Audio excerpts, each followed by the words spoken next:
Inside Armada, au cœur de l'événement avec Radio Sensation. Week-end spécial Armada sur Radio Sensation, le plus grand rassemblement de voiliers au monde, et ça se passe en Seine-Maritime. On retrouve tout de suite le maire de Rouen, Nicolas Maillard-Rossignol. C'est culte, c'est l'événement à ne pas rater. C'est la fête, c'est la fête, c'est la fête. C'est une fête extraordinaire. Franchement, il n'y a pas mieux en France, hein. Et je ne dis pas ça pour vendre Rouen. C'est le plus grand, si ce n'est, oui, le plus grand rassemblement de voiliers en France et l'un des plus grands au monde. Et vous avez parmi les plus beaux et les plus grands voiliers du monde. À 1h30 de Paris, dans un endroit magnifique qui est Rouen, qui est l'agglomération rouennaise. Vous avez plein de choses à faire autour. Il y a tellement à voir dans notre région, en Normandie.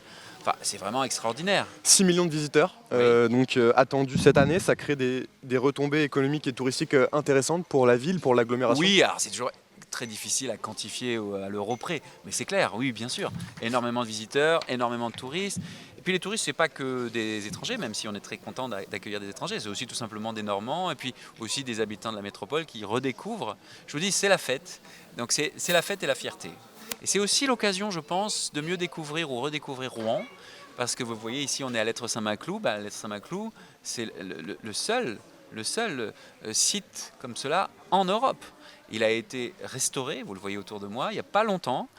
Il fait partie de ces éléments qui font que Rouen connaît aujourd'hui un nouveau développement, une nouvelle dynamique. On le voit très bien sur l'immobilier, on le voit très bien sur les quais, on le voit très bien sur les fêtes Jeanne d'Arc.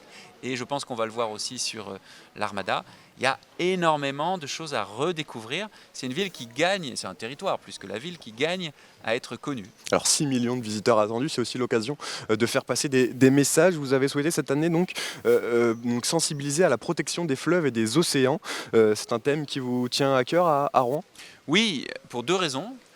La première, c'est la raison d'évidence, c'est que c'est l'enjeu de ce siècle, la protection de notre environnement, et que l'Armada s'y prête parfaitement, puisque le cœur de l'Armada sont les bateaux et la Seine. Les voiliers, donc les fleuves, l'océan, les océans. C'est logique finalement. Donc partenariat avec l'Institut mondial des océans, meilleure compréhension du fleuve. Vous savez, la Seine a été, excusez-moi, mais violée depuis l'après-guerre. Pour des raisons qui, à l'époque, je ne juge pas, étaient compréhensibles. Il fallait reconstruire la France. On a mis des usines. Les usines, elles polluent. La Seine, elle a été contaminée pendant très longtemps. Ça va mieux, mais ça reste, parce que vous avez des polluants qui restent longtemps, dans les boues de dragage, par exemple, de la Seine. Pendant très longtemps, la plupart des poissons de la Seine étaient hermaphrodites, c'est-à-dire qu'ils changeaient de sexe dans leur vie.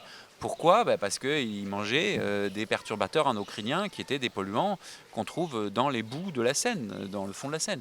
Vous pouvez retrouver toute l'actualité de l'Armada 2023 sur notre site et sur notre application Radio Sensation. L'Armada 2023, ça se passe jusqu'au 18 juin. Inside Armada, au cœur de l'événement avec Radio Sensation.